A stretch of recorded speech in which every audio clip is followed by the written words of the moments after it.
My name is Gerald Moore Jr., and I'm doing a conversation piece with just people in my network. So, different people from different backgrounds, different expertise, different people from different parts of my life. And so, today I'll be having a conversation with Nathan Luongo, somebody I met in high school, played ball with. He is now a mental health professional. And so, we'll be chopping it up with him. He's coming on now.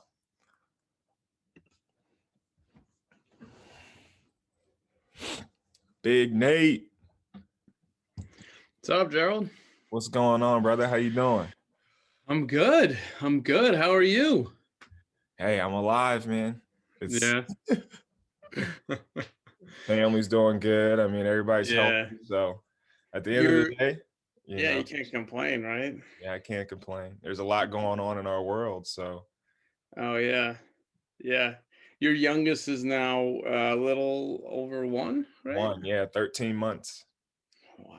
Yeah, my little dude's 9 months. I cannot even believe it. Yeah, it goes fast, man. It's like it's insane how fast, like I feel like life really like goes faster once you start having kids. You're like, Well, wow. yeah, I can't even imagine our son was born in the middle of the pandemic, like the start of it, like beginning of May. Mm-hmm. And so I can't differentiate, is this pandemic like life flying by, or is this having a kid life flying by? And I'm sure It's it's both. just a combo, Yeah. right? Because ours, well, we had Noah. Yeah. Noah's 3 going on 4. So that like was different. But then Harper was born Mm, right before the pandemic, and then so much happened. Like she was a right. newborn. I mean, she was in NICU for a week. Right. Oh man. So you have that, and then my wife ended up having surgery because Oh. something happened with her. So Mm. then it's just like, and then the pandemic hit, and you're like, oh, okay. Oh my, yeah. But thankfully, Jeez. I was already home. Like I was basically Hmm. a stay at home, so our lifestyle didn't really change Yeah. much once we kind of got that balance. And I would say it probably just took up to about 9 to 10 months with Harper for us to feel some sense of normalcy. But then obviously Jen has a pretty good job, so like we didn't really have to worry about her job. Um, Right. I just started taking less work, Yeah. because I've just been training and doing, entrepreneurial things where I have a lot more flexibility. So, Totally. in that realm, we've been able to have some sense of balance, but it's still just crazy, being in this position as young men, as young leaders. Yeah. There is no roadmap for this. There is no. No, no, not at all. And we'll get into it, but yeah, my some of my decisions lately have all been kind of based around that and being able to have like flexibility and say and that entrepreneurship. Yeah, so It's essential, yeah, man. It's essential. totally.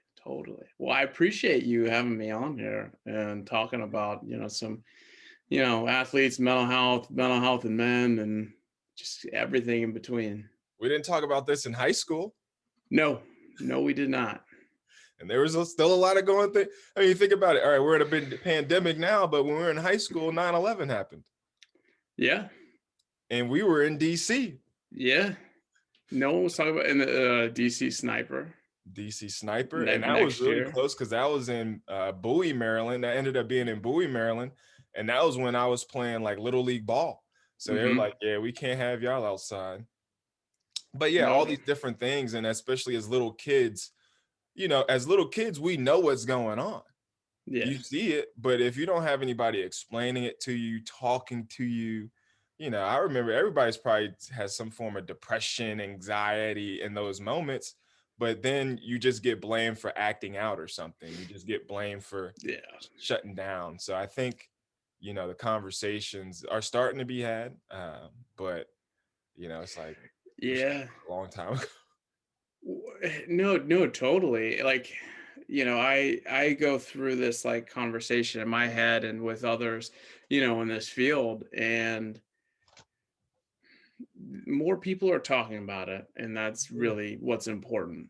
We're still really at those early stages Yeah. in really being able to have true conversations and for people to really understand it. because I believe, a lot of the examples, or at least let's say, back when I was in maybe early high school, right? My thoughts of what mental health were those quote crazy people, like crazy homeless people, right? Right. And it really took for me to see somebody that I know and care about that go through some stuff Mm-hmm. for me to take a step back and say, "Oh wait, like actually like I'm experiencing that. And actually I've been going through this myself for years." Right. And that kind of just started me on my own path Right. in understanding that. Mhm. And yeah, so I'll just give like a quick intro. So Yeah, just I'm go ahead. I did a yeah. little pre one, but go ahead and Oh, give cool. them the Yeah. rundown. Let them know who you are, Yeah, what yeah, you yeah. do. Yeah, so I'm Nate Luongo. I'm a licensed clinical social worker in the state of Maryland. What that means is essentially I'm a therapist. I mean, that's what I am in my role. I've worked with adolescents and young adults for about the last 6+ years. Before that, like since graduating, I've been working with families. And so I've worked in a few different settings as just a therapist, family therapist, supervisor, and then my most recent, full-time gig, I was the clinical director of like a full clinic, which is a partial hospitalization program and an Okay. intensive outpatient program. So I did a lot of the supervision leadership stuff. And about 3 years ago, I started my private practice.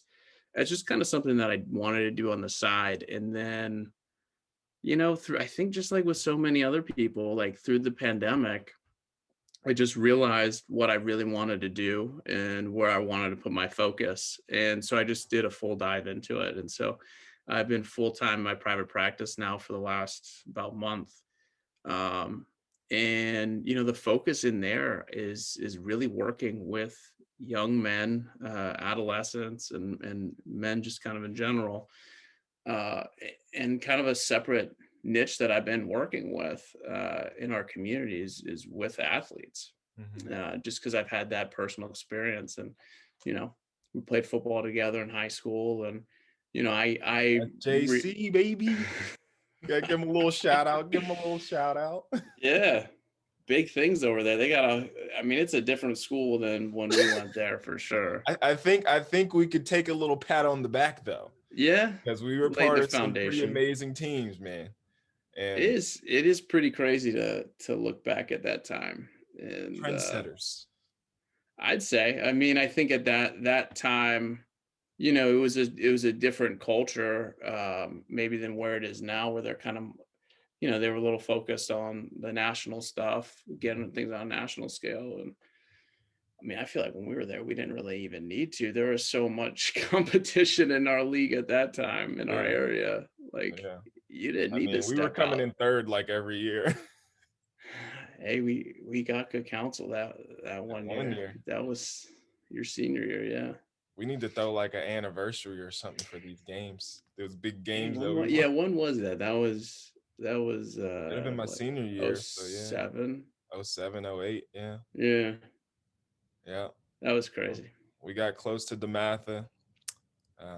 And then obviously playing basketball, you have those games too. So I'm like, man, those some Yeah. wild games. Basketball was really when I realized how big things were because I was sitting on the bench behind Chris Wright. So obviously that's a good friend of mine, but like we went to like every major tournament on the East Coast, Yeah. simply because of him. And I was like, oh my God, this is another level, because I football, know. yeah, we did some big stuff, but we ain't do it like, Yeah, the basketball. Yeah, that's true. Yeah. Yeah, I've always wondered that kind of about you, like, because you kept playing basketball. Was it like the whole time, or nah, were I you? quit. I quit my senior year, so I played the Yeah. first tournament, and they didn't play me. They gave me like 16 seconds in like the last game.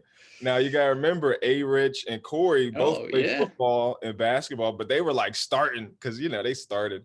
But I was like, dude, you're gonna give me more than Yeah. 16 seconds as a Division I athlete at this point. Like I was already Yeah. signed to school, so I was Yeah. like, why would I risk getting hurt?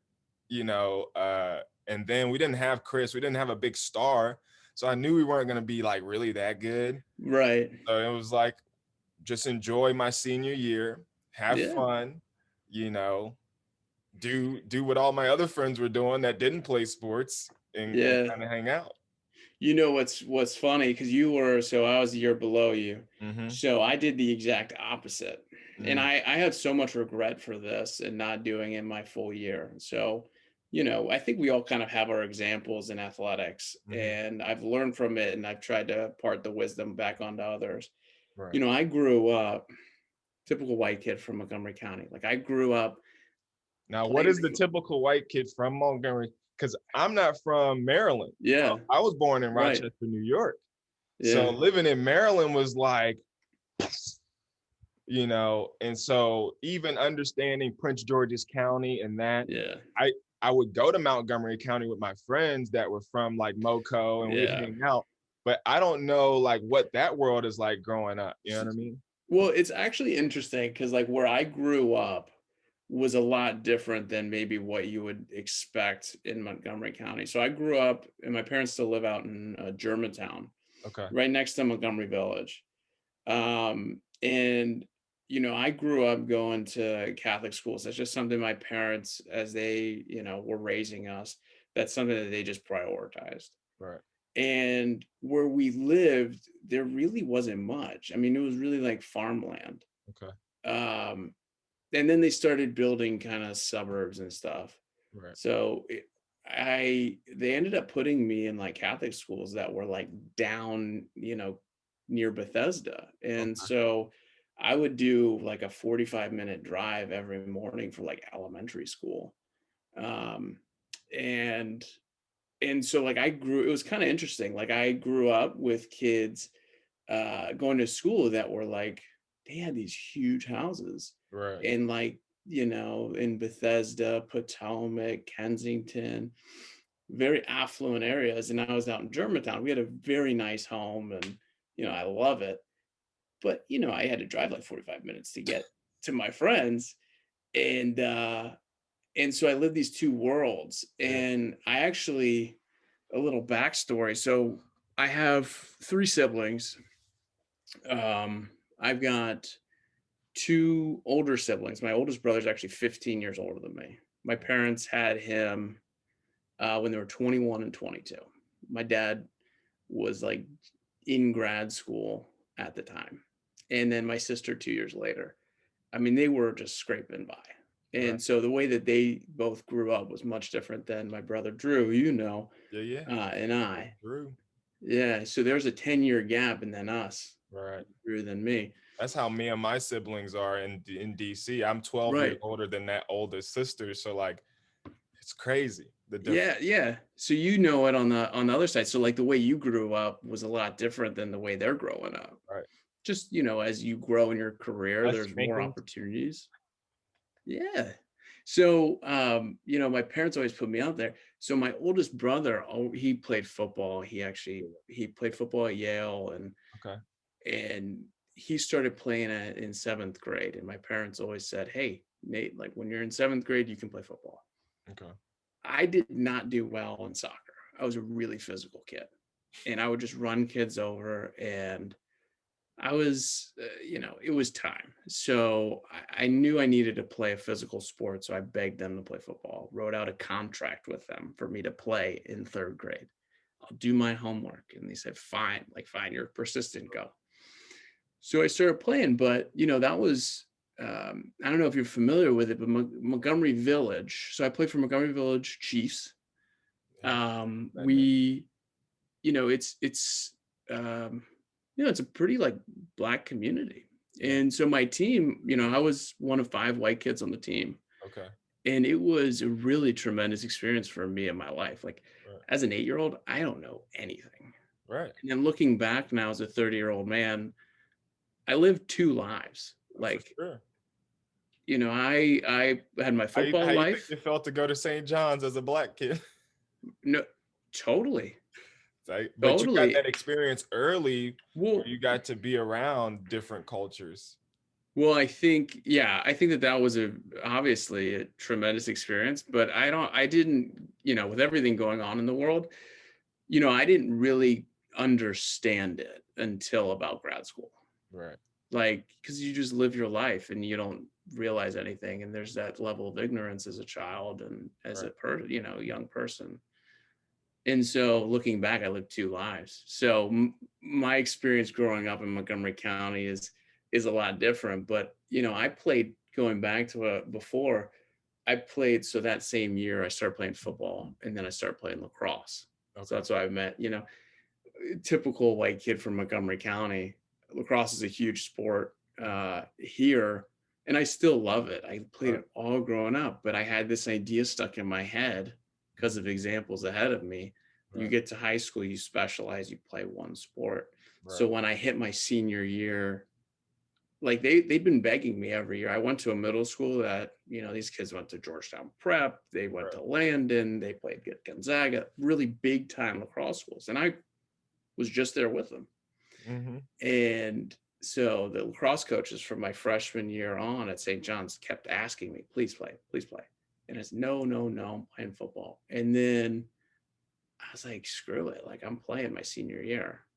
And I don't know why I didn't do it the entire time. It's like a Sure. huge regret of mine, Yeah. For because sure. it's just a fun sport to be able to play, but also as It's a you different. Yeah. experience playing different sports, you mentally get a break from the other sport, Mm-hmm. and you get to hone your skills in a Mm-hmm. different way, and they translate. Right. Yeah. Basketball for you and football, Mm-hmm. Yeah. just the way you move your body is going to be different, but it helps to improve. Mm-hmm. The mental aspect of it's different. I mean, it's more one-on-one, like in basketball, like lacrosse, you have a lot of one-on-one. Like, Hmm. that's what they Anthony tried to get me to come out my senior year. And I Yeah. was like, bro, I was like, I'm not about to have a bunch of white boys chasing me with a stick. Yeah.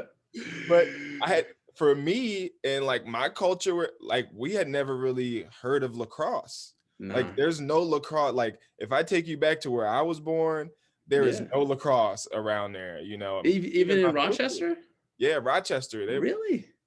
maybe once you get Yeah. outside like the suburbs, but Yeah. inner city, I mean, my dad Yeah. always just pushed basketball and football. So I never watched like soccer. I never watched lacrosse or knew of these sports. Yeah. So once I got to Maryland and Prince George's County, everything was really just basketball. So then it was like basketball, go to private school, Yeah. go to DeMatha, and then go D1 or whatever. So I Yeah. kind of took that road, but then I started playing football and I was like, I like to hit people, you know what I mean? And so that kind of became like my Yeah. go-to. Yeah.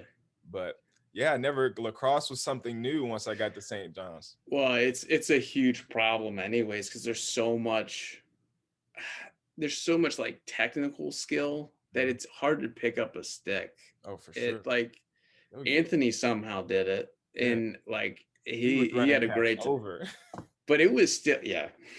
I wish I played with him. That was again another regret, but yeah, he picked it up, but it's a hard thing because you're Yeah, used to the hand-eye coordination, but once you right, add then a stick or right. something, Happened. there's It's so much technical skill yeah, that they're doing a good job with trying to expand the game. I right. think it's going to be it's the fastest growing sport, but Yeah.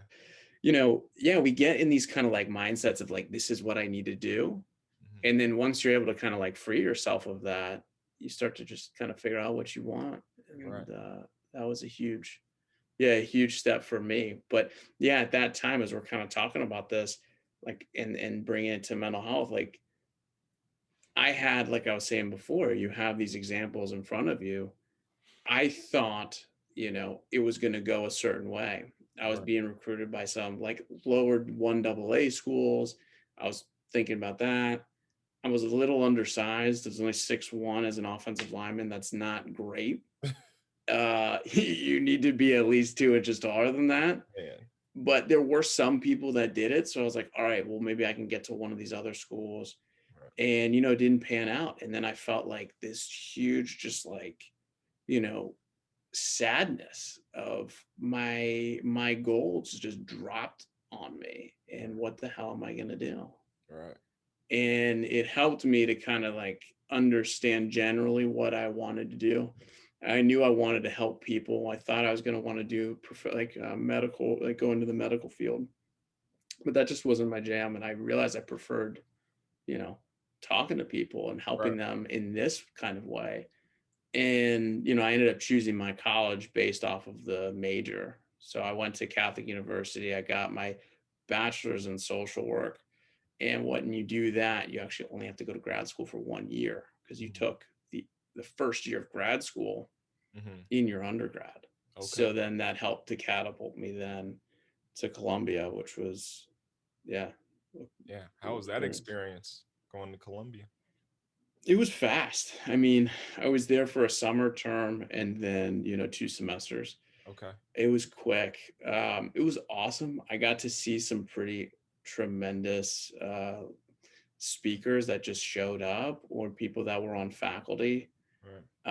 One guy in particular who I don't know if you've heard of him. If you haven't, I'll send you books. But Dr. Carl Hart, Haven't he's heard. oh, all right. He's a neuroscientist, and so I was part of one of they called them caucuses. I thought it was whatever. It was weird, but I was part of a like group there, and he came and spoke to us. He's a neuroscientist, black guy, long dreads. He ran the psych department at Columbia for many years. Mm. He's still there, but he talks about his main work was around what does cocaine do to your brain? Mhm. And he started off studying that with rats, and then he brought people in and, the normal parts. But essentially, he's a neuroscientist who really he looks at it all from the neuro side, but he truly at heart is more of a sociologist Mm. because what he acknowledges, like from the biochemical side, that the substances themselves, including like cocaine, he would talk a lot about like the war on drugs and crack cocaine. Right. It's not as addictive as people make it out to be. And Mm. he can talk about the science on that side. And in reality, he talks mainly about, societally and what is going on within these communities and what needs to change. Right. So he'd written a book at that time. I read it then called High Price. And then actually recently came out with a book, and I'm almost done with it.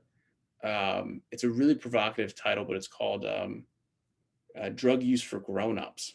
Mm. And he actually, as in his terms, came out of the closet about his drug use. Right. And he really is recommending that people come out of the closet about their drug use Yeah. and to be able to normalize it because there's so many misconceptions because of what funding looks like, because of, stigma and fear. And so he's Propaganda. he's yeah, he's come out about heroin use, Right. you know, and as a tenured faculty member at Columbia, Right. it's pretty tremendous. It's provocative, and there are a lot of people that don't like the things that he says, but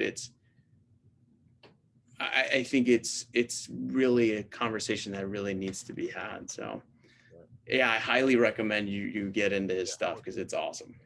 I will definitely check it out. That was kind of like my thing about, athletes and cannabis and starting that whole thing because, I've consumed since we were in high school. You know what I mean? Like I started like my junior year, but Mm, then I really I mean, I was consuming alcohol too. So I was literally testing both of them. I'd be like, man, cannabis right, makes me feel amazing, but alcohol, not so much.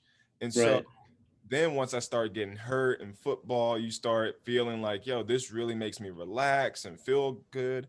But then you get into college and then you see all of the drugs.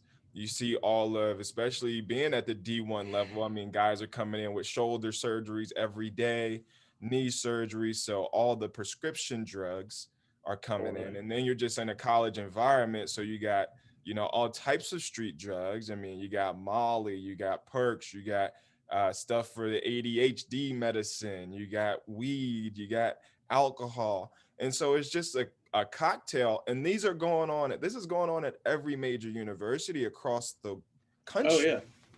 Then where do these people go? These people graduate and become leaders. They become business people. They become salesmen.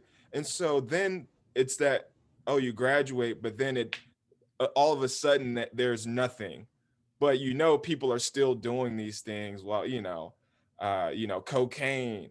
Yeah. And so, but we have to have the conversation about it because people are overdosing on opioid pills, and those are illegal. And you have these pharmaceutical companies making billions, but then when you look at the war on drugs, that's all been manipulated based on, hey, black and brown people use drugs at an alarming rate comparative to this group of people. So we're focused over here, but when in reality, black and brown people black people only make up 14% of the population. Yeah. So when you look at a white group, it's like you can't It's say, yeah. you know, be a and we're all about data, Oh well, the my gosh. numbers Yeah. say this doesn't even equate, but then the poverty level over here, the education level, the lack of food, nutritious food, you know, and all of these things, we've designed it. It's Yeah. been meticulously designed over years to do that. And so when you don't have those conversations, you are allowing even like us going to St. John's, right? You are a little bit more privileged because you have a St. John's degree and you went Hmm. to private school and you have connection to these different things, where you have a kid in a public school in DC who is Yeah. struggling, gotten to go through metal detectors, doesn't have any sports programs. Parents might be on drugs because he might be in a house of a single parent, and then most people don't know about our culture. Like I know I was born from 17-year-old parents. Like my Yeah. mom's mom was, our family was on drugs, and you have those different things. You have those different mental health things that people aren't getting help for, and they use drugs, right?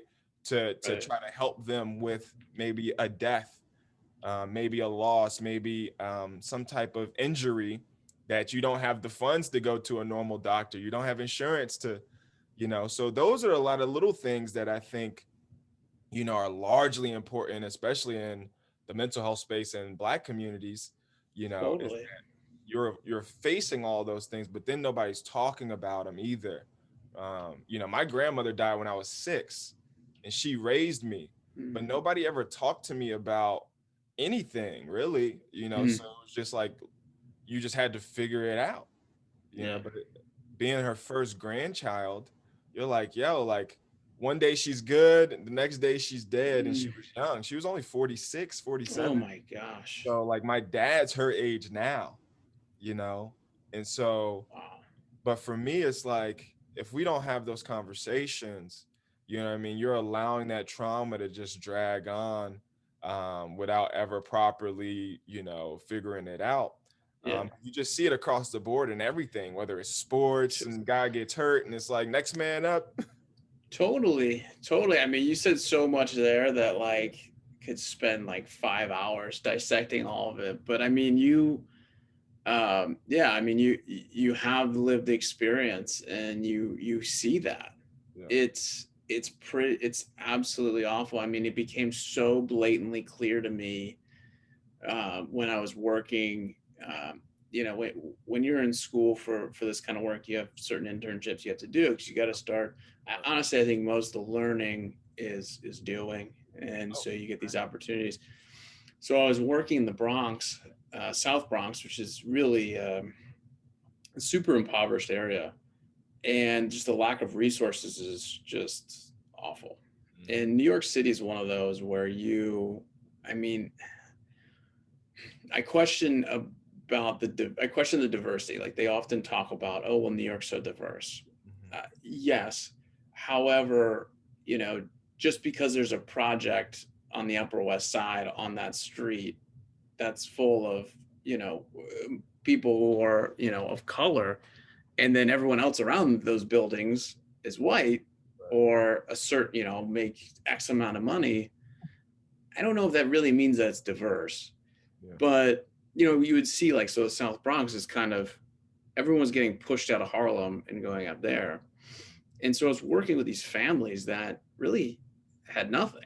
I mean, and what you're saying, right? Like, yeah, we have, I carry a certain amount of privilege being, a straight white man, and the opportunities that I've been given that I didn't even, realize, Mhm. it's just different than others. But it was so clear to me that, these people who were born into a certain situation in the South Bronx, just, that was their life. I mean, they bounced around homeless shelters. Uh, they were technically apartments, but they were homeless shelters. I mean, they didn't Yeah. like Own it. rent actually or own it or anything like that. They didn't have any of the basic needs. And so Maslow's hierarchy of needs is something that's so important, that always comes back to my mind, especially in my work there. It's like we can't even really talk about like the psychological things when we are looking for basic, human needs, rights, all of those things. And what we often seek is a certain level of attachment. And so I've done, like, over the years, done a deep dive in attachment theory, and it's essentially, we need relationships. Like, we often look for other people Right. Yeah. to attach to, and you come back to a lot of the classic stuff as like an infant, and you experienced as a father, right? You need to create a certain attachment. They need to see that security. Yeah. And then, when you do have an unsecured attachment, you're often looking for that in different ways. And sadly, the the war on drugs has brought on, you know people have ended up going to jail because they're merely seeking attachment. They're seeking some Right. level of validation and warmth and comfort, because drugs work. You take it, if it's exactly what you're taking, Right. you get the exact result, Mhm. and it's pretty quick and instant. And so when what's around you isn't actually, um, as validating or as supportive, and you're seeking that, it's pretty quick and easy to be able to get something like that. Yeah. And so we're looking at it, they've been looking at it the wrong way. I mean, I'm encouraged by the conversations that are happening, but it's a long ways down the road. Mhm. Carl Hart, for instance, talks a lot about just the legalization of everything, Yeah. right? And countries have done it, and it's gone pretty well. I believe Spain has done that. I know Portugal did it, but actually Spain did it first. Okay. And yeah, so there's so much there, but in it, at its essence, is really the conversation of, you know the basic needs, and then from there is mental health Right. and what's going on with that. So once you're able to have like those basic needs, then like really what's going on, Right. and having those conversations. Um, for men, for instance, I've spent a while now just working with that population, Mhm. young men, Yeah. and then now men in general. I mean, societally, we're only allowed to express certain emotions. Right. And so, usually I describe it as kind of like a filing cabinet. We're allowed, we basically have three filing cabinets. Mhm. You can express happiness, you Right. can express pride, and you're societally allowed to express anger. Right. Now, so if you don't have any, if there's an emotion that you experience, Mhm. it's not happiness, it's not pride, where does it go? Mhm. It's going to get expressed through anger. Right. So, at its essence, like really looking at it and building more cabinets, and teaching and showing how to express those emotions, and being able to understand what is it that I'm feeling. Right. uh, because we often look at the symptoms. Drug use is a symptom. Right. Anger is a symptom, Right. and we often get punished for those things. Right. Yeah. And everybody has different triggers, and but where did that trigger come from? And there's so much. It's so deep.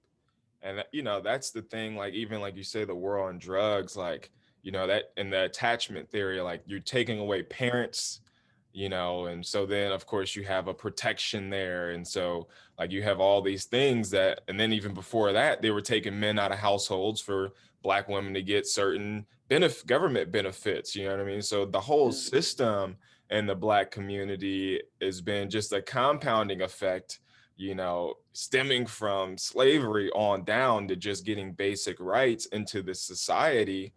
And Yeah. so of course, like we still got mental health issues, probably from trauma. People, like we don't even know a lot of the stories about slavery and so, Hmm. and then some of those things. Like that's why me moving to Ohio, I've learned so much more even about slavery, because Ohio was a free state, but you were surrounded by Kentucky, West Virginia, and all these other slave holding states. That how were they getting things built here? You know what I mean? Yeah. I'm a part of a project now where the high school I was coaching at literally was buried on top of a former, he was a free slave, but he had his own acre plot of land for a cemetery. And so they've Mm. literally built the high school on top of the cemetery, and there's still graves there.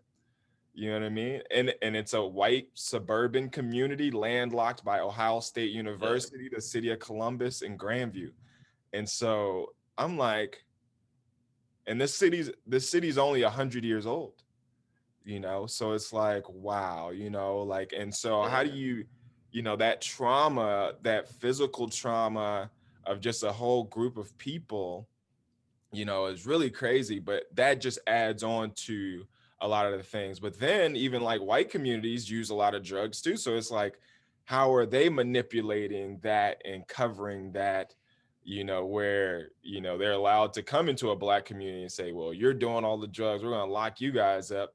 But then it's like, a lot of my drugs Yeah. I've seen is coming from over here. And so it's really, as we study like the groups of people, it's like, yeah, you have to legalize it and free drugs, like even like psilocybin, right? And mushrooms and things of Mm. that nature. They're doing more studies that is showing that these actually help unlock the brain and help release some of those things that are stuck in deep in our brain. Right. So uh, like cannabis is a performance enhancing drug, right? Like you could be on cannabis and nobody knows, but it's just that illustration that has been, showed. And that's all through politics, in my opinion, politics and movies. And um, Yeah. growing up in DC really made me understand politics, I would say, a lot more. And that's what Yeah. my community has no idea. A lot of it has to deal with that, Yeah. where the resources are going, where the funding's going, where the studying is going, investment in these things. So that's what I've been kind of focused on, is shedding a light on those things. Because yeah, if you don't have resources, if you don't have the people with the expertise, or you're not training your own people to have expertise, you're always going to kind of lack. And then Hmm. successful Black people go to typically white communities because that's where the work is, in terms of, things already being developed. So I see that a lot. And Columbus, Ohio is like way different than DC. So it's like Sure. DC, you get kind of like privilege because you see Black success at a Hmm. high level, but then you still see a high level of poverty. You still see that gap, like the wealth gap. And a lot of that, I think has to do with the mental health in our community too, is because you have people trying to live a certain life that's portrayed, but we only know the top 1% is really able to live a certain type of life. Yeah. Just so much intricacies and like what's going. There really is, and I think that's that's primarily why decided to study social work versus going for like a clinical psych Right. PhD. Yeah. So the main difference that's a lot of people probably don't understand is, so like, to be able to practice and be a therapist, there are a few different degrees that you can get. You can get a master's in mental health counseling.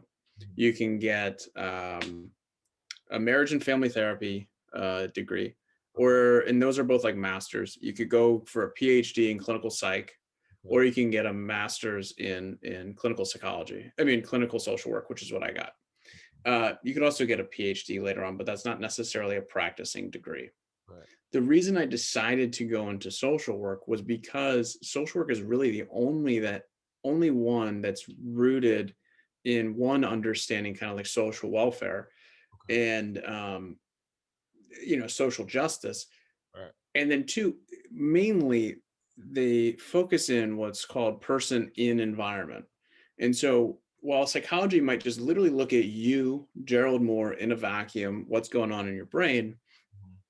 social work looks at it as, okay, Gerald Moore living in Columbus, Ohio, what's going around him, what's his history, what's going on, how can we impact the multiple systems as well that are that are affecting you in your life, versus just looking at you and saying, oh, you're telling me you're feeling depressed, but oh wait, you don't have stable housing.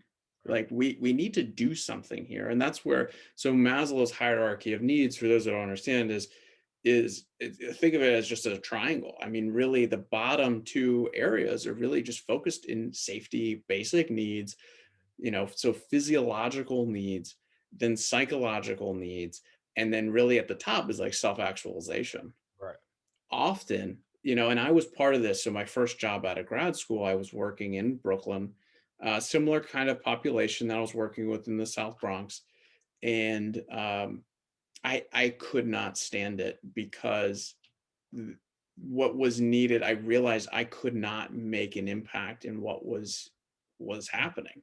Right. There's like kind of a joke of like the nice white lady. I don't know if you've heard of this, but like, like I think SNL maybe had a skit, or Mad TV a while back, let's bring the nice white lady in to help. Mhm. And I felt like that often, where it's like, oh, let's bring this therapist in, and oh, they're going through all these other things. Like, what am I going to be able to do? Like, there's so many systemic problems that need to be addressed that I felt like I was just in a hamster wheel. Yeah. And I realized too, you said earlier, kind of talking about like drugs and stuff, but I realized that these people that I was treating were being taken advantage of. They were thrown into the system. They were referred to us through like the Child Protective Services in the state of New York, Right. and it's awful. I saw since then, in working in this area, I've seen so many people of privilege get out of dealing with child protective services for far worse offenses Right. than I saw there. Right. And uh yeah, so looking at it, it's like we have to acknowledge all those other areas. So someone might say, well, we're talking about mental health, but like, why are we talking about all this other stuff? Because it all impacts. Like, No impacts. it Environment. is so important. So that person environment is so necessary to acknowledge, because what is going on around you. And I know, like, so we were, mainly I know we were gonna kind of focus a little bit more with athletes and stuff, but Oh, you're good. the thing with athletes in our sport of football is you get people from everywhere. Mhm. And you saw far more than I did in college, but we probably, obviously a little more similar in high school, but even that is a little more filtered. Right. I think in Division 1 football programs, you truly get people from all over, Yeah. and we don't know, you don't know what's going on in their lives. Often, uh, not great stuff. And so, they might not have that foundation, Right. those basic needs, and they're experiencing pretty significant issues. Now they might be in a place then of privilege of, for you, Ohio University, they're given housing, they've got some nice, gear, they're in school, they got the textbooks, yada yada. So, okay, you change their environment, but you didn't change anything of the past. And it's hard to expect that that person then is going to, Mhm. I don't know, be as equipped as somebody who, grew up with both parents in, in a more privileged situation. Yeah. That's So, exactly what I saw. yeah, And that was really when the light bulb went off for me, was because one, we had a big recruiting class. So we had like 16 guys coming out of recruiting class. And I think before the summer was over, because literally I graduated from St. John's and 2 weeks later I was in college. And so you get a group of guys coming in, and then you just see like all these guys that end up leaving, whether they're homesick, whether they fail out, whether they did something where they stole something because they needed money, and then just seeing like the drop off, and you see all the white kids come and their parents and grandparents and aunts and uncles come and drop them off and big screen TVs. You're like, yo, this is crazy. You know what I mean? But we had a lot of guys, like you said, coming from all over. I was meeting guys from rural areas and rural towns, white kids that didn't have a lot. And then you seen the black kids that come in that barely make it. And then like I had teammates that would send Pell Grants back home, you know what I mean, to their yeah, mom to help her pay for her rent. So she had a roof mm, over her head. You know what I mean? But again, you got these guys on ESPN, and then everybody's supporting them and cheering them, but then you leave the game and there's nobody even there for you. But the yeah, last guy on the bench who's a walk-on for academics, both of his parents are at the game, you know what I mean? And they go out to eat the dinner, and you can't even make money because that's a NCAA violation, and right. you're not guaranteed to make the NFL, but you could be Oh, you're making millions of dollars for this university. And so those are some of the things that I really saw. And then we got a mental health coach my junior year, but it was more of a sports performance, sports therapy, visualization, relaxation, calming your mind down, those type of things to perform. But we didn't have somebody that was dealing with obviously the social justice, the socioeconomic issues yeah, of why guys are stealing MacBook computers, iPhones, iPads to then go sell them so then they could have some just money to spend to just live when you're living yeah, around kids who got, credit cards from mom and dad. So that was really a flip in my head too, because even me, I had two parents. My parents were going through divorce at the time. So it's like, well, then that split happened. But then I didn't really have the same monetary, leverage. I think I would get $150 maybe every couple weeks from my mom. But then you're like, yo, like that, my scholarship really doesn't pay for anything. It pays for your bare right. necessity. And guys were spending that way before the end of the semester or quarter. So Yeah, you got to think, halfway through the quarter or semester, guys are broke. They can't pay yeah, rent. They can't pay utilities. They can't pay cell phone bills. They might not have a car. If they do have a car, they can't get gas in it. So then all these little checker points, and now guys are going to revert to what they were doing and what they know yeah, back in the community, which is robbing, stealing, and doing and selling drugs and doing all those other things. And for me, it was such a compound thing, because you're like, here you are, university level, totally. and all these things are happening, but then you can't really say anything. Like, what are you gonna say? What are you gonna do? Because things are moving so fast. And then you're like, well, most guys, is trying to get that shot at the NFL because they Yeah, know that is literally probably the only opportunity out for them. But then you don't get a degree that really does anything for you because, like you said earlier, it's just a 4-year experience. It doesn't change your entire life. It doesn't change your world, where you get a degree and most people go back home. So you're going to get this degree and still go back home, where mhm, now there is no businesses for you to be hired. There's no capital for you to get investment in your business or anything like that. Your parents are still struggling. And so there's just so many things that, like you said, there's no way these other people can come in and work with the mental health of these people when they don't even have yeah. housing, stable housing. Yeah, looking at it on that side, and I think that's why I have had such a focus. Now I've been working a lot with high schoolers, um, a number of people who are all Americans preparing to go off to a big time school, Mhm. and they're just going through stuff, and they're going through exactly what we're describing of instability at home, struggles and just kind of handling the day to day, maybe be getting in trouble a lot, you know. That was me in high school.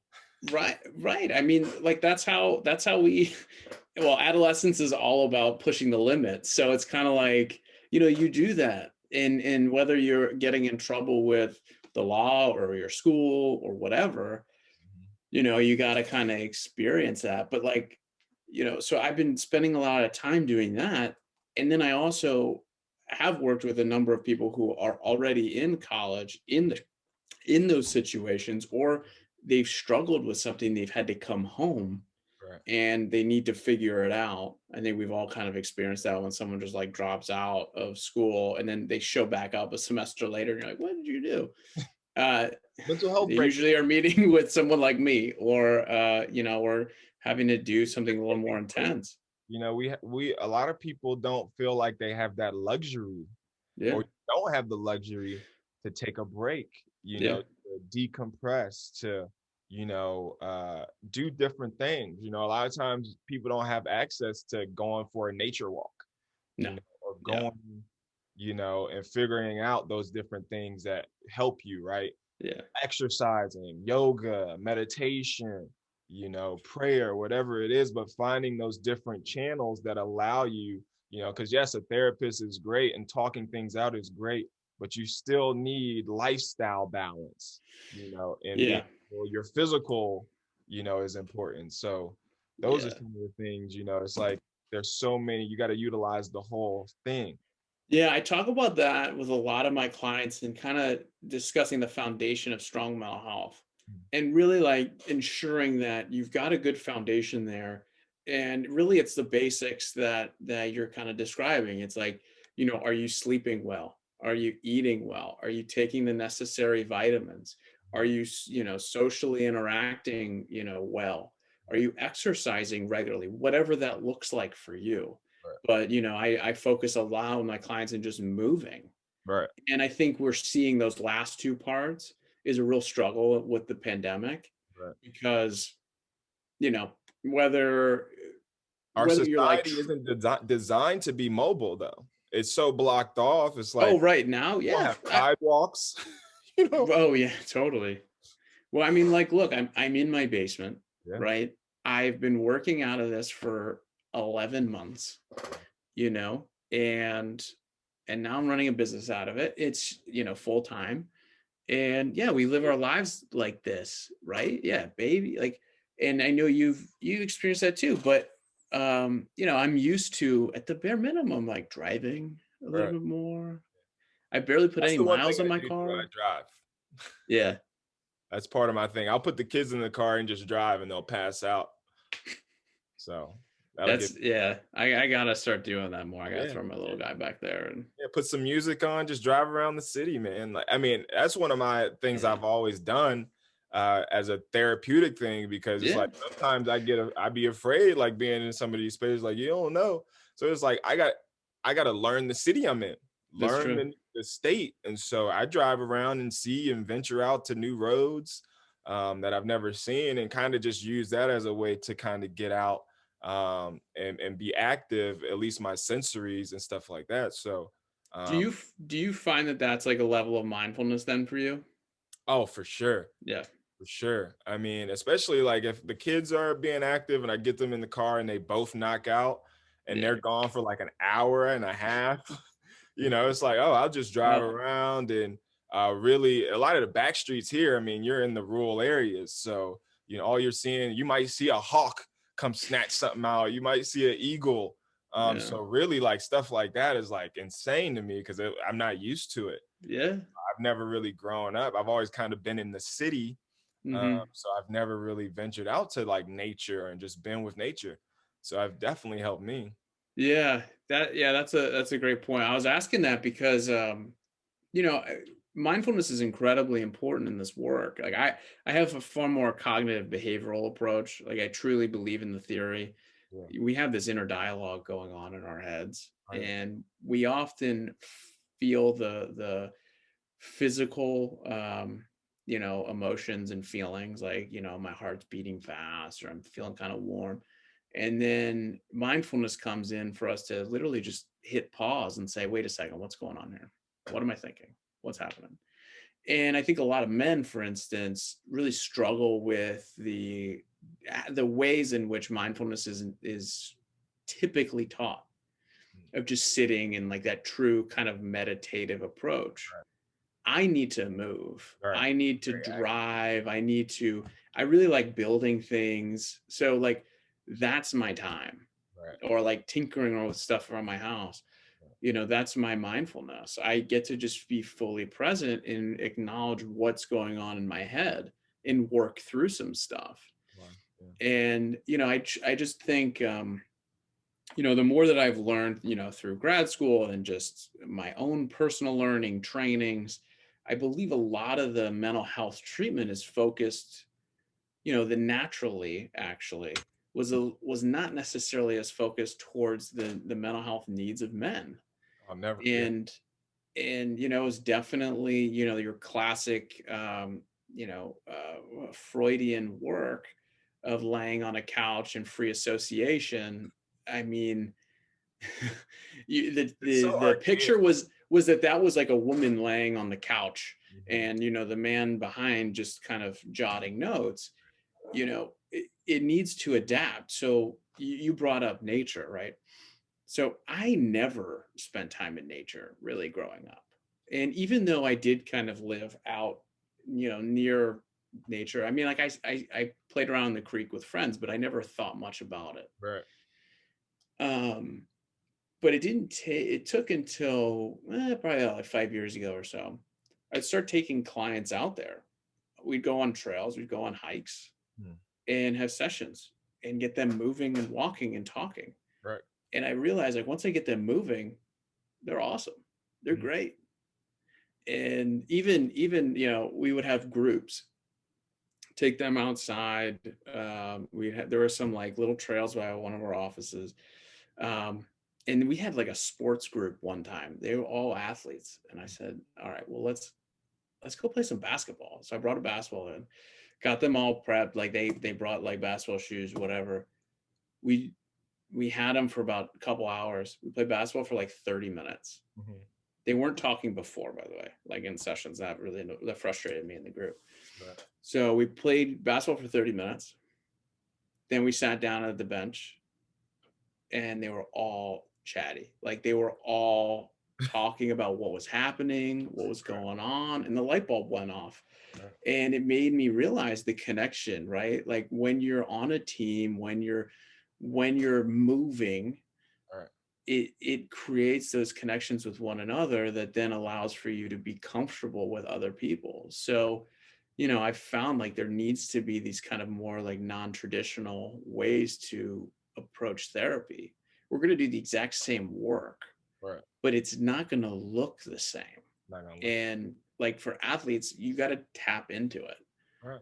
Yeah. And I every mean, time because I've we're done that, conditioned at the highest level.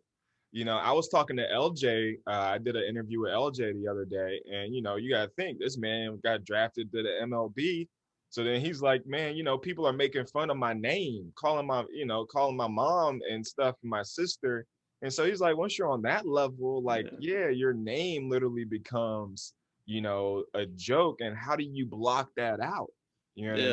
yeah, At that level. And so, athletics, man, is and we put our athletes on such a high pedestal, hmm, already, whether it's the media, whether it's the brand deals, but these are still human beings. We've dehumanized our athlete to such a point where I think we've dehumanized humanity to such a point, like even in manufacturing facilities where you're just a number trying to get a certain amount of items out.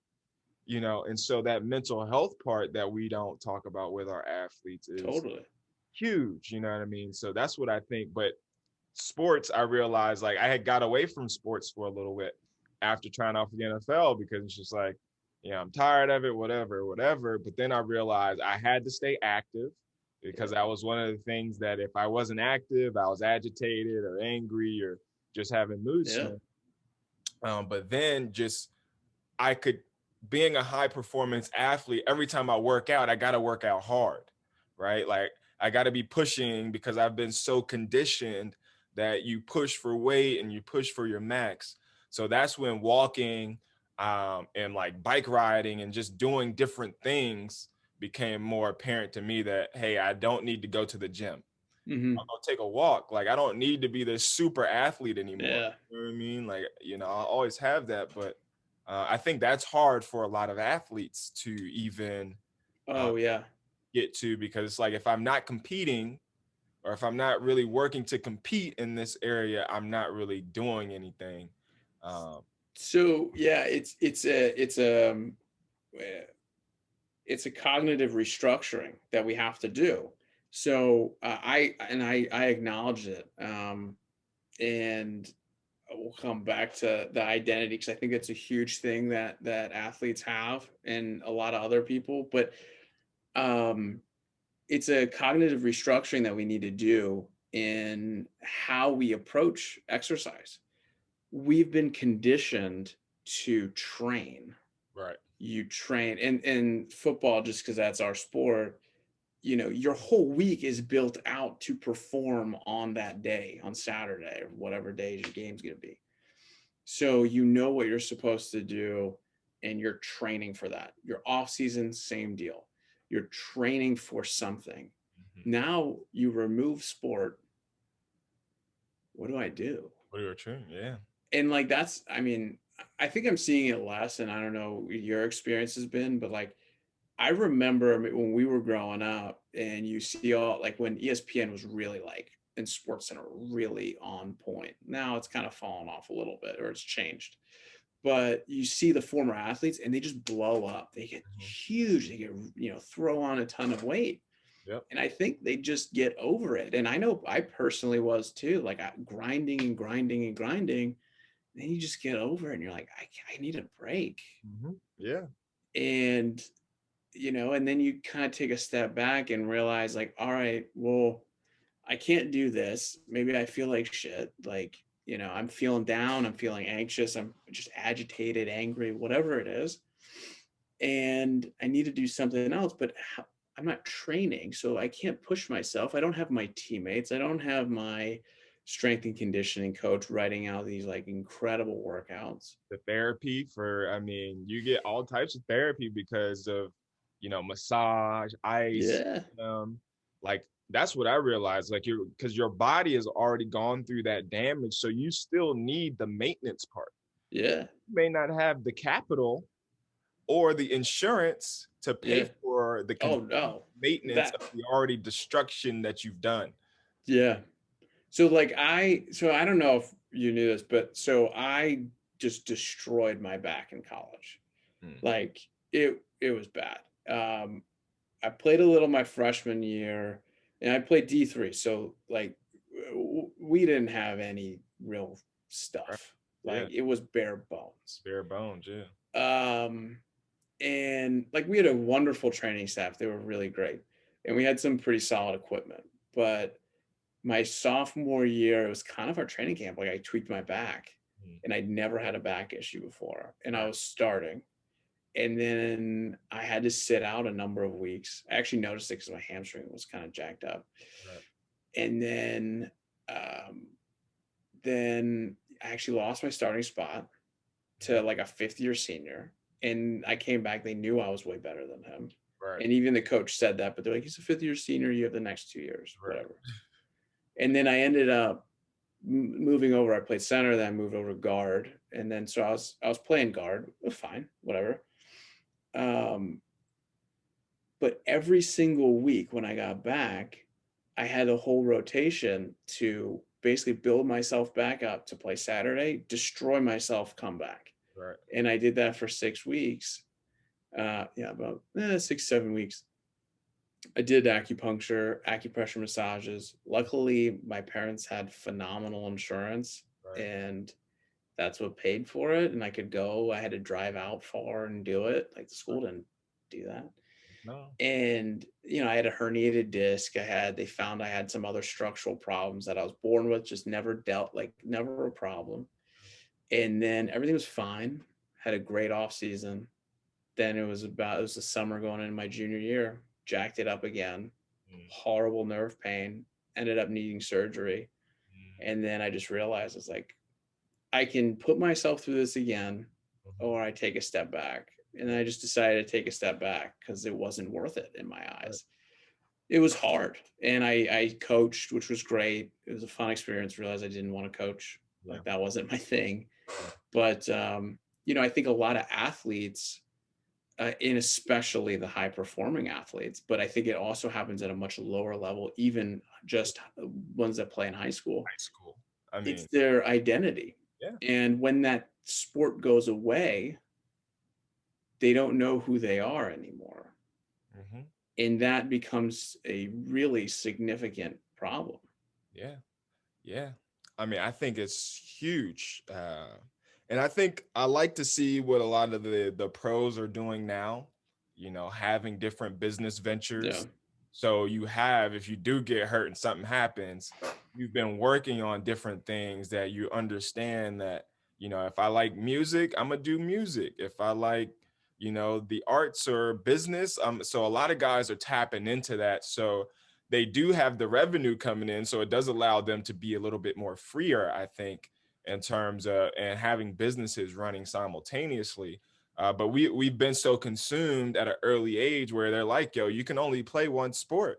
You can only focus on this one thing. Even in school, you can only focus on this one thing, and you can't. And it's like that's impossible. One, but two, it's like, I'm capable of doing so many more things. So I think when this new name, image, and likeness thing happens, I Yeah. think it'll help because you are building a brand too. So what happens is guys are building these big brands, but then those brands just tank if you don't make the NFL.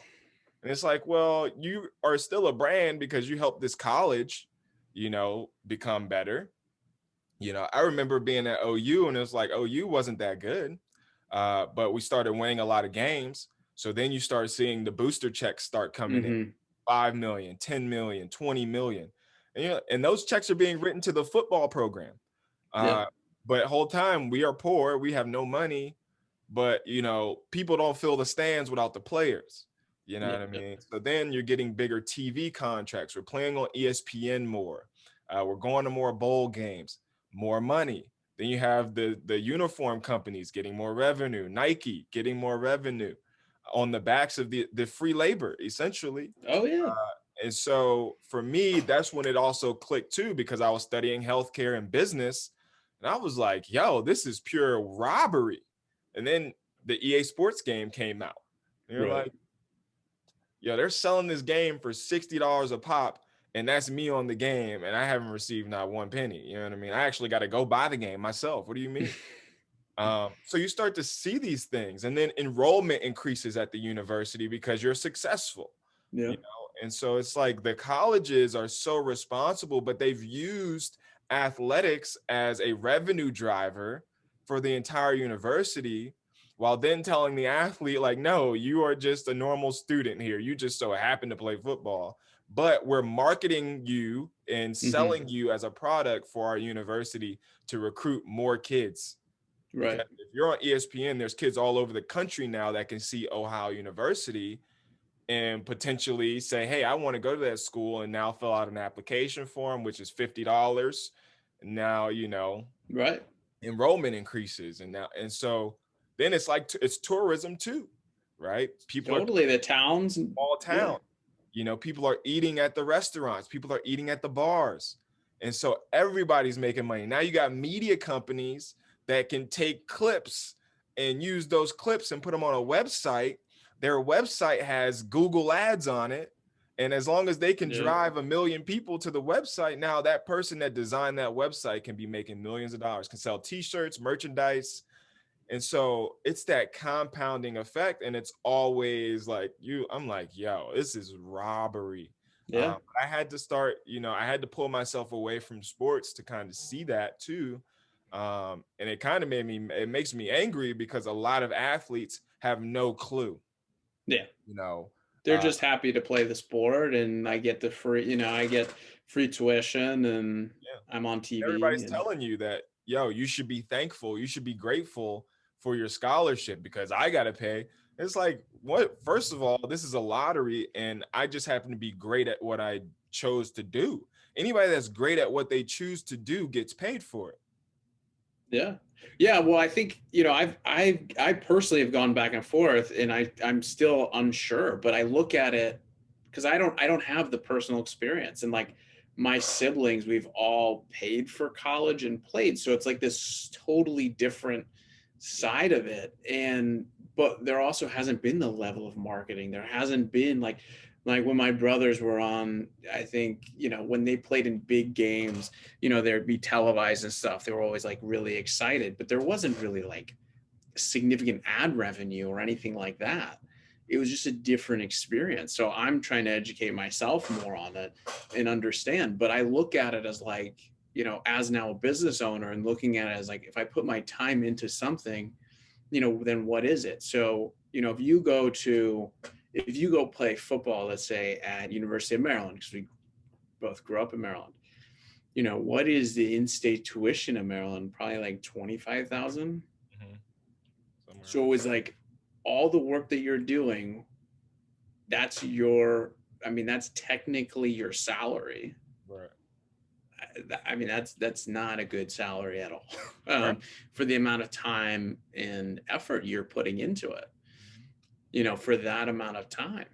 And yeah, there needs to be something else, or they need to change how they, how they use college athletes and promote it. But they're not going to do that. That's not going to change. There's too much money. Right. Well, the NCAA, which is basically controlling it. Yeah. When you look at they were a nonprofit pulling in, a few $billions. Yeah. And then you have like now being around Ohio State. Oh my goodness. Ohio State is the biggest tourism driver probably in the state. Their football program. Because, they have the pro teams, they have, but Columbus is the capital. So when you look at the city of Columbus, we only have an NHL team, we have a minor league baseball team, and we have a soccer team, and I think they have a lacrosse team actually. But in terms of like drivers, Ohio State seats 110,000. You know what I mean? I think the football program itself is like worth $1 billion a year. So you're like, but now living here in the downtown is not Washington D.C., so it's not highly developed. There's not a lot of museums. There's not a lot to really do. You literally have Ohio State's campus, and then it's everything else. And Ohio State really just got good probably 20 years ago, 25 years ago. But if you go to the games here, oh my goodness, you got brands and companies giving out their products before the game because it's a great marketing opportunity, right? To get your product in the hands of potentially 100,000 people. Yeah. So college, big time college football has become professional, right? It's bigger than some of these pro teams too. Oh yeah, the stadiums. Yeah, there's more of a following often, but now we're seeing it, right? Is that then the college atmosphere is starting to trickle down into high school, and there's just so much more exposure.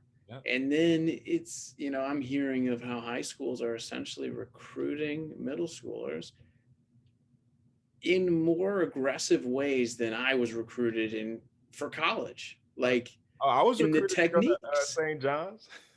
Right. I mean, like I was too, but it was just like, hey, come here. And it was pretty clear. All my siblings went there. Like I didn't apply anywhere else. Definitely going to St. John's. It was happening. Between the DeMathas, Gonzaga, Georgetown Prep. Yeah.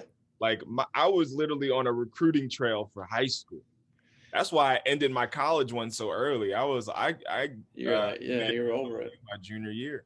Yeah. I was like, I'm tired of dealing with this. Not doing this. But the strategies being used are like some of the same ones that are being used on high schoolers, and it's pretty wild. But what you're seeing though is like money, man. It's all about the money, and what happens is then the athletes are the ones that are left behind in all this. So schools are making a ton of money, educating, and that's why my ploy is to get more athletes to share their stories and experiences. because one thing, we keep creating a trail, so we're allowing the system to continue to manipulate, these specific groups of people, that again, it's like, for me, it's like, well, if you keep taking out all the black talent and resources and putting them in maybe this private school or putting them in this white university, the white university is just leveraging that athlete for its Yeah. gain, but then none of those resources come back to that athlete and Yeah. their community. Yeah. And it's continuing to be a pervasive issue socially, Hmm. because now you have privilege here that's like, yo, you wouldn't even be making money if it wasn't for you having a good sports program like that, because a Yeah. lot of these universities are losing money now because enrollment is decreasing, because people are like, yo, I don't need to go to college to be successful anymore. So many, and then college is so expensive, so why would I go in? So you have all these issues, but then if you have a football team that's able to be good and you're able to make revenue, like nobody really is paying attention to that. Yeah. And it's like, how are you Totally. just skipping how this revenue was generated and made? Yeah. Where did Like, it come from? the president of the university did not make that money, even the coach. Yeah. So it's like, the you can't, like, where's the balance sheet at, right? We talk about Yeah. accounting, but Yeah. again, it has to be, guys sharing their stories. And I think a lot of it comes back to the mental health, the trauma, identity, right? Who am Yeah. I? My story doesn't matter. I was this big athlete, now I'm just a has-been, or I'm just a once was. So you have that. And then community also, when you got to think, a lot of these guys go back to their community and they're like, damn, you ain't make the NFL. Fuck, Right. like, and then you ain't got really nothing to show for it. You really have nothing to Yeah. show for those levels of accolades that you had, Yeah. besides maybe some pictures or video. Well, yeah. I mean, like, what does it mean, right? I mean, at the end of the day, everyone's athletic career is gonna end Right. at some point, Yeah. unless I guess you're Tom Brady, but I don't know. It's coming. Yeah, At no, least but protected. He's a quarterback.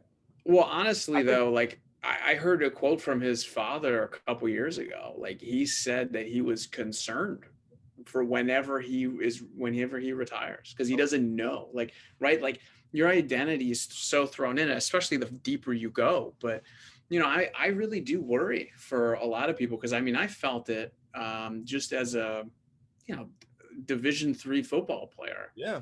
But I identified that was my life, that was my like purpose, that helped me get through school, because I had to keep a GPA and I wanted to go play in college, and so on and so forth. It kept me on track. Right. And then that drops. So you probably experienced it more than me, but we had a few on our, like, growing up in our teams and stuff in high school, but people with dreams of going into the NFL. Right. So even if you make it, I mean, 3 years is Yeah. the average, Yeah. but most of the time, you got to walk into an NFL locker room. Like, that's incredible. Yeah. But at some point it's going to end. And so I think we need to do a better job in focusing on, like, earlier on, how to allow for people to have separate interests, truly understand who they are, what they need to set them for a better life, even if that includes their sport and their professional athlete at that. That'll only allow for them to be more successful and not be somebody who hits the headlines that says, oh, they lost all their money because they just gave it away, or they didn't have the necessary, like, foundation. But when that sport then drops, they're in a better situation mentally to be able to handle the transition into their next life as a professional in whatever they're going to do. Right. Because too many people, I mean, I think, did you see what Martellus Bennett was, like, tweeting out a few weeks ago or last week? Yeah, I think I caught it. He was talking about, I mean, it was all true. At the early age, we're all kind of brainwashed, and how we need to, you're basically, like, internally, like, rooting for the person ahead of you to get hurt, and Right. Yeah. it's just, it happens at an early age. Oh yeah. And Capitalism. that's, yeah, I mean, in a lot of ways. And it's like, whoa, that's not right. Like, that doesn't work. Like, that's not going to work in regular world. Right. And you see it often within the military too, in the transition. So I think there needs to be a bigger focus in the transition out of athletics. And I feel like, especially in these big D1 schools, that needs to happen at the beginning, Right. Yeah. like in a freshman orientation stuff. And that needs to continue throughout.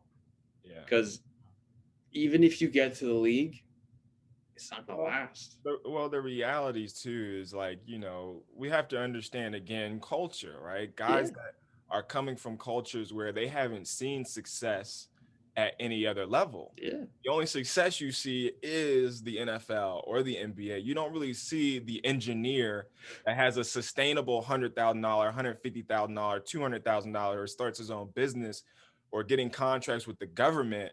You don't see his lifestyle. You know what I mean? So Right. you don't see, like, for me, my mom was a lawyer.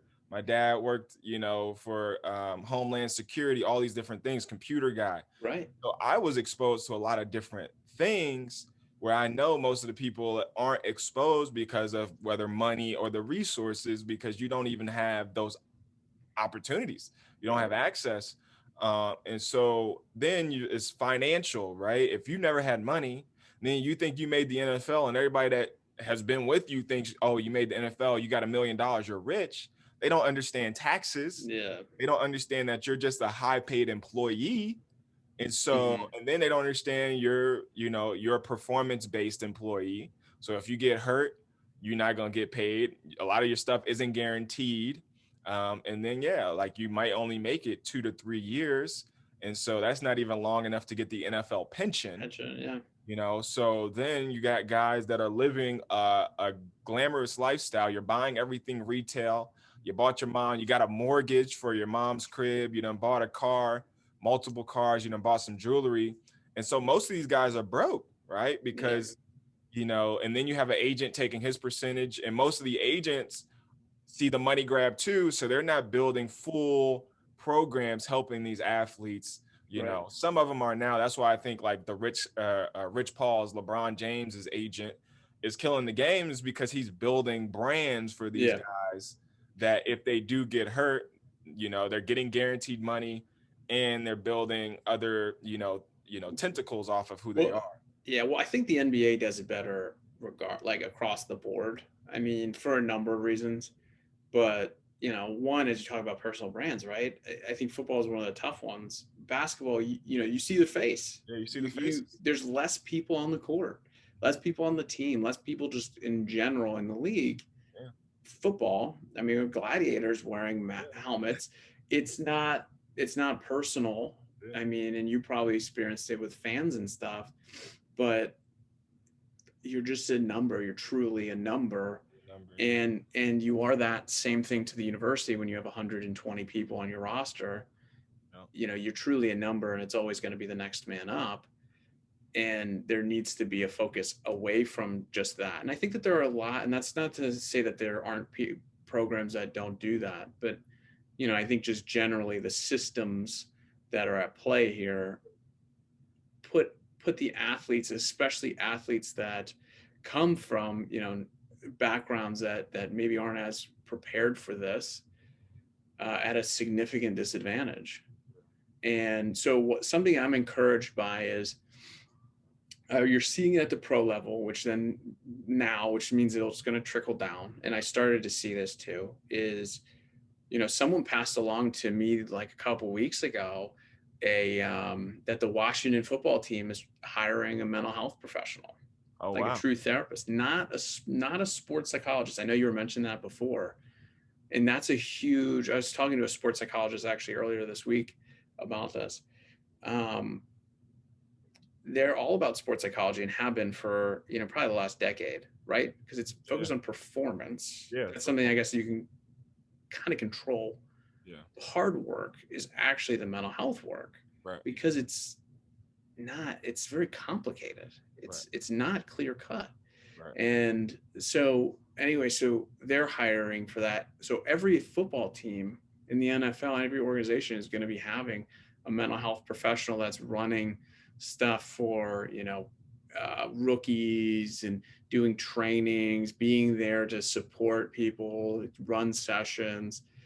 That's great. I even saw that University of Maryland's football team is hiring somebody to kind of do something similar. Okay. So we're starting to see some of this. Like, finally, there's things happening here, Right. but there is a significant divide in understanding, even of like sports psychology and mental health treatment for athletes. Sure. And it's funny, a few years back, I was like, I'm seeing a lot of these guys. I should get some additional training.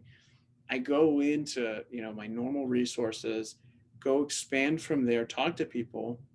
There's really nothing. There's really not much out there. And it's kind of like, for me, it was like, damn, like, I guess this is a big opportunity then, because, then I guess you can kind of just write the book, but it's kind of disheartening too. It's like no one's really focused on this, and it's a huge need. I mean, we're seeing athletes now talking about it Right. in a little bit more of a normal light.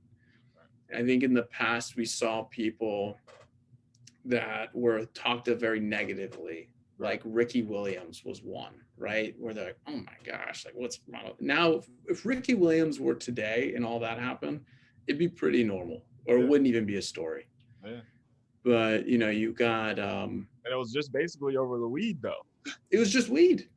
And he was like, hey, look, this thing helps me. And and now you don't have any problems with it. And then, like, but now you have people like Dak Prescott, who's talking about his experience. Right.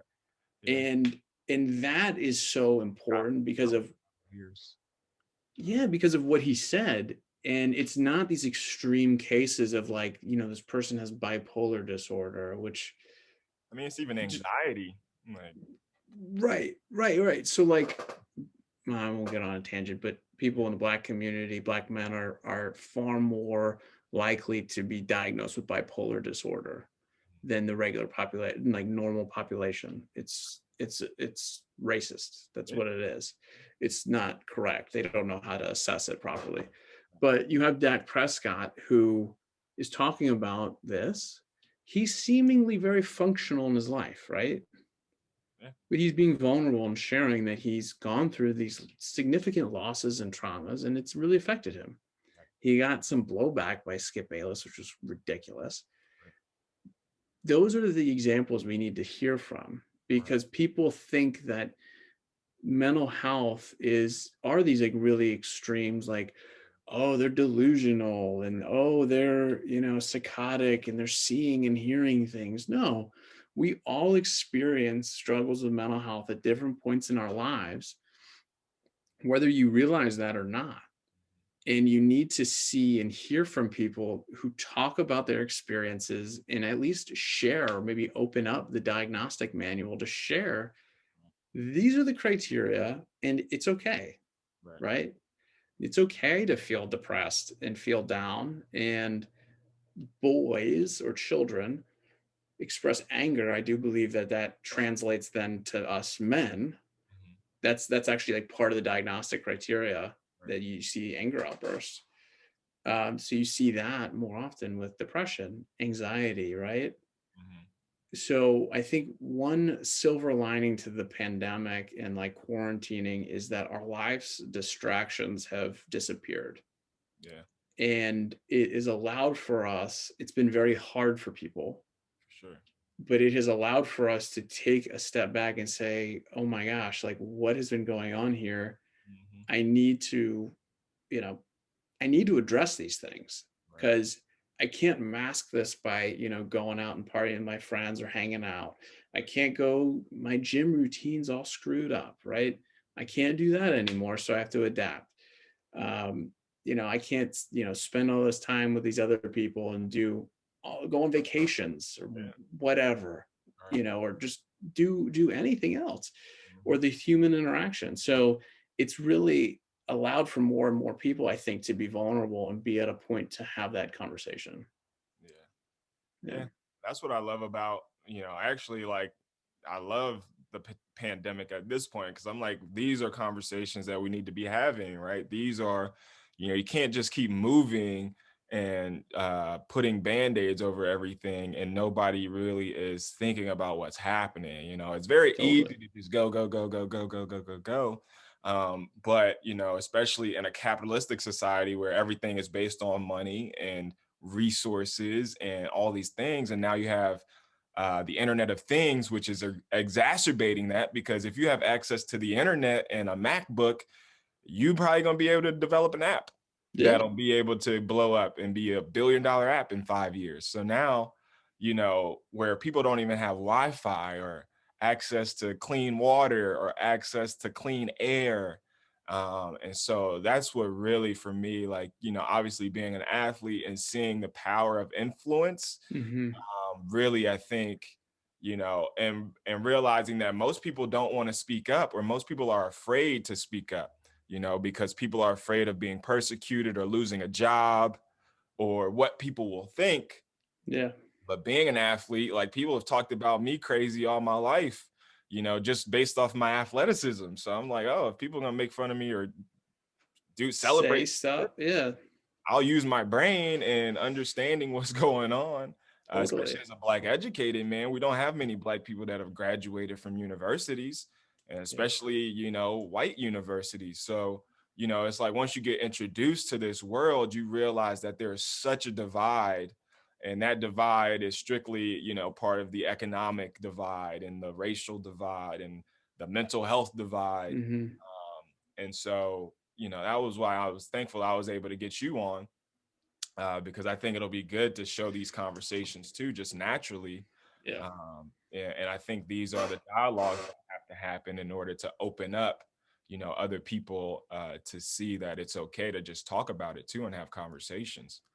Yeah, yeah. I think I appreciate you doing this because I think it's so important for us to just have this conversation. And I know you've had other people on talking about like their experiences and or what roles they play in this. And I think having each person kind of talk about that in their experience in some way. I mean, they're going to come up with something. Everyone has experienced struggles in mental health, and depending upon your community and the people that are around you and the examples like you're describing, Mhm. it just kind of changes like what how you're going to end up kind of dealing with it and handling it. And my biggest thing right now is just being able to have more of these conversations. I thoroughly enjoy walking people through the change process and watching them grow, and it's amazing. And then I also see I only have a limited like ability. Like there are only so many hours in a day that I can do therapy effectively or in a week. And so looking at it as as a social worker too, as a macro level of like, okay, now we need to heighten more awareness. Mhm. And since I see that there's a huge gap here, we need to get other people talking about it. And Gotta speak maybe from that'll the mountaintops. yeah, exactly. You're outer space, like you're at right now. Um, so that it can inspire other people to do the work, but also realize for themselves, like, oh, you know what? Like I have been feeling down. Maybe I'll just talk to somebody, or I'll just say something to my spouse, or if you notice your spouse is doing, is feeling a little down or seeming a little different, being able to say something and be empathetic. Went through postpartum. My wife had postpartum, so postpartum depression. So with Noah, so that was something different, and we had to figure that out. And so, Yeah, I mean, my wife experienced the same thing. I mean, it has such it impacts so many people, right. and Hey, let me go to the bathroom real quick. yeah, you're good. Yeah, so like my wife was going through some postpartum stuff, and in all honesty, like there's not enough conversation about that for women, but also on the men's side too. I mean, Inside, like yeah, I was super anxious, right? Like it breeds. So times of transition are very difficult for everybody, right? right. So looking at as we're talking about athletes, like going to college and starting, being in a new environment, that's one. Becoming a father, as you know, like that's a crazy new experience, Right. and it jacks up everything in your life. It turns it completely upside down. Sleep, Yeah. I'm someone who loves sleep, so that was really hard those first few months, Me and too. then you got to care for this, little person, and you're also taking care of your wife too, who's kind of dealing with the effects of having given birth. Like no one really talks about that part either. Yeah, yeah, it's crazy. It's Wow. wild that we don't talk about. Yeah, they really don't. My wife was like, no one really talked about like what I was physically gonna go through. Mhm. And Right. we had, family member who went through postpartum depression as well. So Mhm. we kind of were preparing for it, but everyone experiences these things differently. Right. So, for her, she experienced a lot of anxiety. I mean, I run a little bit more anxious. And so like I was experiencing a fair amount of that too. Right. Because, it also hit during a pandemic and all Yeah. that.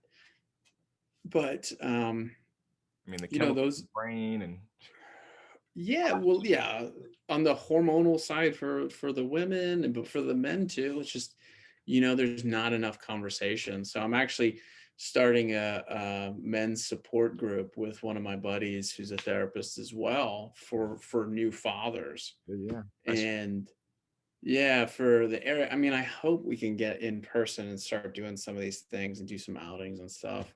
yeah. But it's just, I believe that men in particular, men's health, mental health care Mhm. needs to be addressed slightly differently Yeah. because the suicide rate amongst men, and that's, we're talking severe, right? Yeah. But that's pretty significant issues, is significantly higher than women. Mhm. Yet the rate in which people participate in treatment is significantly less. Right. So there are a lot of men that are out there suffering silently, Right. and it can start very low, but it builds up. Right. And so being able to address it kind of earlier on. So that's kind of my focus, is how do we work earlier on, do maybe some more like education, within schools, within, athletic programs, to work on like building resilience, building a little bit more empathy for emotions, being able to understand who to bring in, when to bring them in, Mhm. so that people can be a little bit more vulnerable, Right. with one another, and know like they don't need to suffer any longer than they have to that point. No, I love that. And I think it's so necessary and vital, obviously to humanity. And then as a man, as men, I feel like it is our responsibility, right? Like they give you, oh, you turn 18, Yeah. well now, we're in 30s, and it's like, it is up to us to be those leaders, to be those change makers, to be those doers, because clearly, there is a divide too, an age gap, right? In a lot of these things. So you have a lot of older men that have carried Hmm. on that tradition of that is just super masculinity, but then they have Yeah. all the power and resources, and they're like, I'm not changing. So I think it is up to our generation to kind of push that, narrative of understanding, because we have been through a lot too, so Yeah. it's not like we don't have personal experience, which I think they like to, think that we don't have any personal experience in a lot Yeah. of things. But I think it's vital for people like you to get the education, and then be able to disseminate that, for people who are less likely to come find you, Yeah. because that's also a problem too. It's like, all right, if I know I need help, where do I go find help? Right. Then it's a Yeah. process, because you have to find the right social worker or a therapist Yeah. that fits with you. It's just like being a trainer. Like, you Totally. so if it's only one of you though, and Yeah. you're in Maryland, and you are a little bit harder to reach. And so I think, you being able to speak your message maybe will help, drive people to looking and searching for, somebody like yourself that could help them. Yeah, yeah, it's the biggest thing, and there's been so much research on what works in therapy, and there's, I think every year there's, I don't remember the exact number, so I won't say it, but there's more treatment modalities created, and a Right. lot of the time it's just the old stuff being spit out a little differently. Mhm. So through all that, everyone's always trying to figure out what's going to make the biggest change. Mhm. All the studies have shown the therapist client relationship Mhm. is the best predictor of success. Right. So when it comes down to it, and for anyone that's listening that's looking for a therapist and or working with someone, you're feeling like you're not getting what you want to get out of it, or you feel like uncomfortable talking to them, change your therapist. Right. Go find someone you feel comfortable with. Mhm. Find someone. I mean, I think people are being far more open now with like who they are before, and even in grad school when I was I think there. therapists and doctors have to come out and market themselves better, right? Yeah, A lot of totally. times it's just a picture with a bio on a website, and that Yeah. really has no way of indicating like the type of person, Who- like even in voice and tone and all these different Yeah. things. And I think, I mean, being a healthcare, person with a degree in healthcare, I look at the healthcare industry from a more kind of cultural perspective. And I'm like, Totally. well, there is no connection really unless I call you Yep. and then I got to come meet you. But usually when you look at their websites, it's just like very bland. It's very like you don't really. So I'm like, that's probably gonna lose you a lot more business, Yeah. because we don't know who you are. And in this day and age of social media, digital media, you can be in your house and be doing courses online that may be helping people. You Yep. can do a 5-minute course, a 10-minute course, an hour course, and then you could distribute that online, whether it's YouTube or your own personal website, that Yeah. now is helping engage and educate people that, because some people are going to come to you later on. Like they may be like, oh, I like him, I see him, but it may take that person 3 months, 6 months, a year to finally be like, all right, I'm going to actually call and set up an appointment. And we Yeah. don't leave that space, we don't fill that space enough. So then we're losing out on people, I think, too, because you're like, all right, if that person doesn't see your face or see your website, he's just not going to ask or not Totally. call. So Yeah, and I think I agree, and I think that there are some people that do it really, really well. yeah. Like I'm just in this full time recently, so there's a lot of stuff that I'm starting to set up. But I stink at social media to begin with. I just don't like myself on the internet all that much. But that's something that it's a goal of mine that I'm going to be building these things out more and more. Yeah. Um, blogs are great, and I begin doing those, but people really like consuming video, like short snippets, and that's going to be something that I'm going to have to get over my little anxiety about it, Yeah. because I know when I do talk to people on the phone when they call, they immediately feel comfortable and ready to go.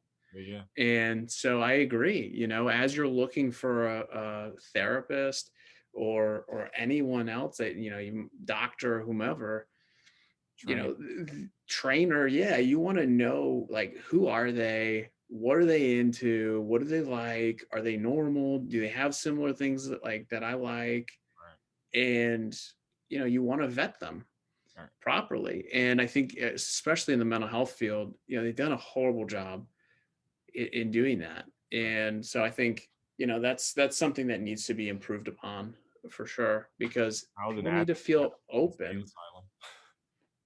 Yeah, yeah, no, exactly.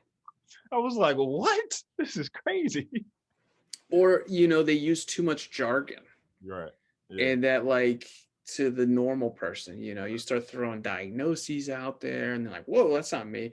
But if you say, instead of saying like generalized anxiety disorder, but you say regular, like, consistent worry, Mhm. that's different, and people are like, oh, what, I But, feel that.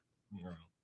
So yeah, that's a huge part of it. So yeah, it's putting yourself out there, as a professional, mental health professional is key. And then as a consumer of it, really vetting these people and feeling comfortable with them before, even before you give a call, like if they've got good active social media and stuff, or just talking to them. Most, everyone pretty much will do a 15-minute phone consultation, get a feel for, if you think that this person understands me or would understand me.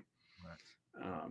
And that's going to help you and address kind of the goals that you want to address. And I would also say, like, make sure you're setting goals for yourself in therapy, because and that your therapist is too, and that you're leaving there every time feeling like, all right, we're moving the needle to a certain place. Because there is a misconception, and sometimes people do this, where they might just feel like I'm free, Freudian, like free associating, and I'm just sitting on the couch. um and that shouldn't feel like it. Therapy really is meant to be self actualization and some skill building work. You're here for a reason. Let's address those problems. Mhm. We might do a deep dive in certain areas, just to get a better background and understand what brought you here today. Mhm. And it should be goal focused. And men in particular prefer goal focused treatment. Sure. And I found that to be incredibly helpful. So I liked at the end of each session to be able to give them something to be working on outside of our sessions, because 50 minutes once a week is not much time. Right. you know most of your most of your therapy, my goal is really for me to like live in your head, Right. and for the work that we do, for you to be thinking about that as you're going through your days Right. and working on it. So No, I think that's huge, man. And I appreciate you for coming on. I'm gonna let you get off. yeah, I know it's Sunday. You want to get back to the family and stuff like that. Um, appreciate it. but before we go, just anything you have for the people that'll watch this, your website, where they can find you, reach out, Yeah. a quick quote, something you believe, and then we'll go ahead and log off. Yeah, I mean, first, Gerald, I really appreciate you having me on and talking about this. And I know you've made a big focus in mental health and the work that you're doing. So I'm really encouraged by that and these conversations. So I really thank you for that. Yeah, I mean, one word before I give kind of my info, I'll just say this: like athletes in particular, we usually grunt it out. We usually push through. That's what we've been conditioned to do. And your mental health is a lot different, and you don't need to grunt it out. Talk to somebody, talk to your buddy, talk to your, spouse, parent, pastor, Writing, whomever. like writing and being able to express yourself in different ways. That's helpful. Yeah, Sure. totally. But if you need something, reach out to them, or you can reach out to me. My website's thecalmingmind.com. You can send me an email. It's just Nate at Nate at thecalmingmind.com. And I've got some social media stuff. I think my Instagram, I'm building them out now. They got some content. My Instagram's the Calming Mind LLC, and I think my Twitter's Calming Mind LLC. So feel free to reach out to me if you guys have questions or anything. Happy to talk. And yeah, Gerald, really appreciate it. We'll have to do a round two for sure. Just Sounds yeah, good. just like Yeah. having the conversation and just normalizing it, right? Yeah. Normalizing conversations around it. Uh, Interracial, obviously, Yeah. white guy having the conversation, I think will be huge because I know Yeah. there's a lot of people that, you know, I'm a little different because I went to private school, right? So I have a lot of white friends, or I have, connections and relationships where typically in our community, we may not ever see a white person till they're that white, the white lady that you see Yeah. come in, like the white savior. And it's like, Yeah. well, being able to have that dialogue across the aisle is always, I think, important, and important for us to get to the next level of the Sure. conversation. So I definitely appreciate you for coming on and reaching out. Yeah. We'll definitely stay in touch. I have a buddy, Malcolm Lemons, who I have to connect you with. He's out of Yeah. the area, went to Gonzaga, but he's doing a lot of work right now in the athlete mental health space right now. So Okay. I'd love to connect you with Yeah. him. Maybe that could be a resource for you guys to Awesome. connect and, leverage what you both are doing. So I'll send you his information after this. So That's awesome. That appreciate you. sounds great. Yeah. Thanks, Gerald. I really appreciate it. Yeah, have a good Sunday. You too. See Yeah. you.